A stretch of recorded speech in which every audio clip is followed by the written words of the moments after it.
Hello guys, jika Anda seorang Kristen Protestan, mari kita dengar penjelasan ajaran Sola Scriptura dari seorang Romo Katolik bernama Romo Bayu. Perhatikan penjelasannya dan renungkan uraiannya itu. Apakah beliau menjelaskan secara utuh dan benar tentang doktrin Sola Scriptura? Sebenarnya kalau mau logis, kaum Sola Scriptura itu harus membuang Alkitab. Ini kalau mau logis, artinya Sola Scriptura itu kan percaya kalau ada ayatnya.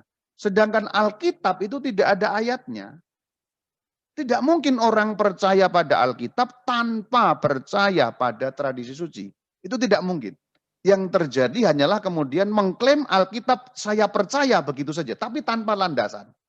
Jadi orang yang menganut Sola Scriptura itu menerima Alkitab tanpa dasar apapun. Pokoknya ini saya anggap firman Tuhan. Tapi apa dasarmu bahwa itu adalah firman Tuhan? Nah itu maksud saya. Semoga tidak terlalu ruwet kata-kataku. Jadi orang Sola Scriptura, mereka memegang Alkitab kemudian menyatakan ini firman Tuhan. Kalau kita tanya, dasarmu apa? Menyatakan bahwa itu firman Tuhan. Selesai pertanyaan itu. Tidak ada dasarnya, kecuali hanya klaim. Atau pokoknya saya yakin, pokoknya. Sementara kalau orang Katolik berbeda, kalau orang Katolik punya dasar, kenapa kamu yakin itu firman Tuhan? Karena tradisi suci, karena gereja menyatakan ini firman Tuhan melalui tradisi suci. Nah itu landasannya orang Katolik untuk menyatakan bahwa Alkitab itu firman Tuhan. Kalau kita tanya, dasar untuk Alkitab itu sendiri, ya sulit. Kita akan lihat contohnya. Kalau kita bertanya kepada orang yang menganut Sola Scriptura, mana ayatnya tentang Alkitab itu sendiri? Silakan dijawab. Umumnya atau hampir pasti mereka kesulitan menjawab. Maksudnya begini, kita bertanya kepada kaum Sola Scriptura agar mereka menunjukkan ayat dalam Alkitab bahwa Injil Markus contohnya, Injil Matius, Injil Lukas dan sebagainya termasuk isi Alkitab. Ayat Alkitab yang mana yang menyatakan bahwa Injil Markus adalah bagian dari Alkitab? Ayat Alkitab yang mana yang menyatakan bahwa Injilnya orang Kristen ada 4? Ayat Alkitab bagian mana yang menyatakan bahwa perjanjian baru 27 contohnya? Jadi silakan kaum Sola Scriptura menunjukkan, kita batasi deh perjanjian baru saja. Bahwa perjanjian baru isinya harus 4 Injil, 1 kisah, surat-surat. Mana ayatnya? Tolong tunjukkan ayat yang menyatakan, wahai orang Kristen, isi Alkitabmu bagian perjanjian baru adalah 1, 2, 3, 4, 5, 6, sampai 27. Mana ayatnya? Jawabannya menggelisahkan, saudara. Jawabannya bahkan membimbangkan. Tidak ada ayat yang menyatakan seperti itu. Maka dengan demikian, dengan logika yang dibalik, maka kaum Sola Scriptura harus membuang Alkitab. Karena Alkitab sendiri tidak punya landasan di dalam Alkitab itu sendiri. Kita sudah mendengar sebagian kecil penjelasan Romo Bayu tentang doktrin Sola Scriptura. Nah, pertanyaannya adalah, apakah seorang Romo Katolik telah menjelaskan ajaran Sola Scriptura dengan utuh dan benar kepada umatnya, sehingga tidak menyesatkan umatnya sendiri? Nah, inilah bahasan kita kali ini. Dan kita akan membahas juga beberapa argumen yang berhubungan dengan Sola Scriptura yang dipertanyakan oleh Romo Katolik. Nah, agar Anda tidak salah paham, saksikan video ini sampai tuntas.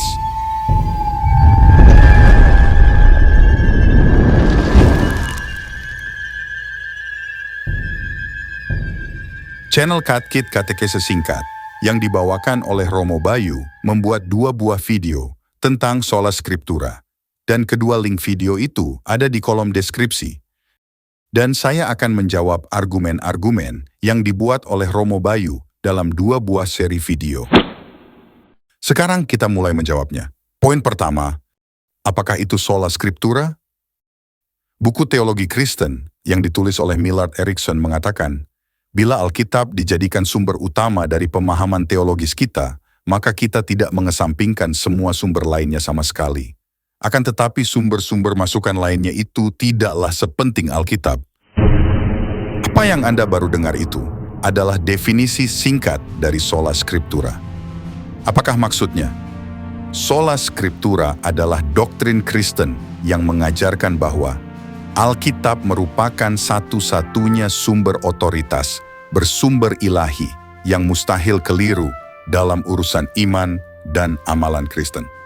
Tetapi bukan berarti seorang penganut Sola Scriptura menolak sumber-sumber lainnya.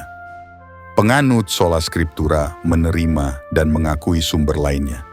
Tetapi otoritas sumber-sumber lainnya itu tidak dinilai bersumber ilahi dan berada di bawah otoritas Alkitab.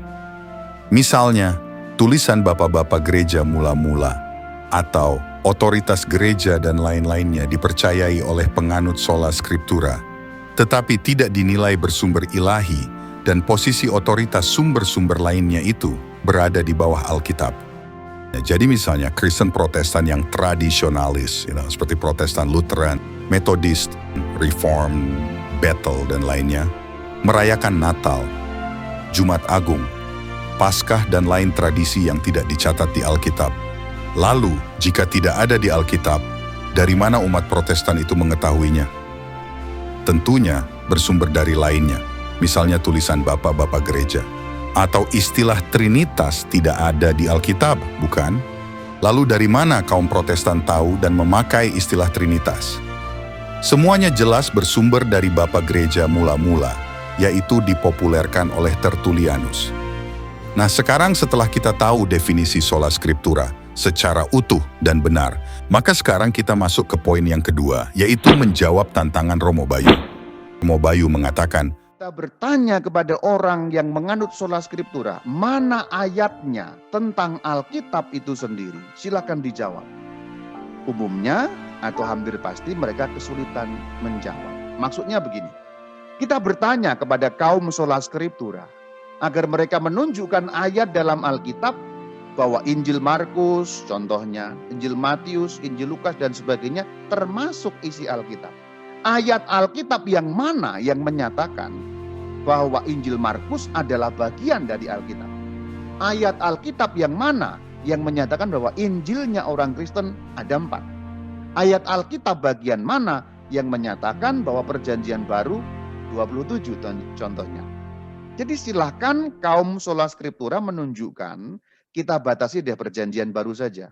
Bahwa Perjanjian Baru isinya harus 4 Injil, 1 kisah, surat-surat. Mana ayatnya? Tolong tunjukkan ayat yang menyatakan, wahai orang Kristen, isi Alkitabmu bagian Perjanjian Baru adalah 1, 2, 3, 4, 5, 6, sampai 27. Mana ayatnya?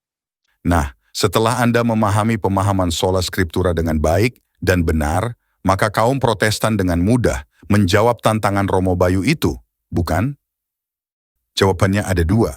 Yang pertama, tentunya Alkitab tidak mencatat isi dari kitab-kitab yang harus ada di dalam Alkitab. Kedua, kita mengetahui kitab-kitab Perjanjian Baru, seperti Injil Matius, Markus, Lukas, Yohanes, dan lain-lain kitab di dalam Perjanjian Baru itu merupakan bagian dari kitab suci, ya dari bapak-bapak gereja mula-mula. Bapak gereja mula-mula yang menyatakannya demikian. Jika Anda memeriksa Wikipedia di bawah judul Kanon Alkitab, Anda akan menemukan ada banyak bapak-bapak gereja yang berkontribusi dalam mengkanonisasi Alkitab. Misalnya, ada Bapak Gereja Marcion dari Sinope memiliki daftar kitab yang memuat 10 surat dari Rasul Paulus, serta sebuah versi Injil Lukas.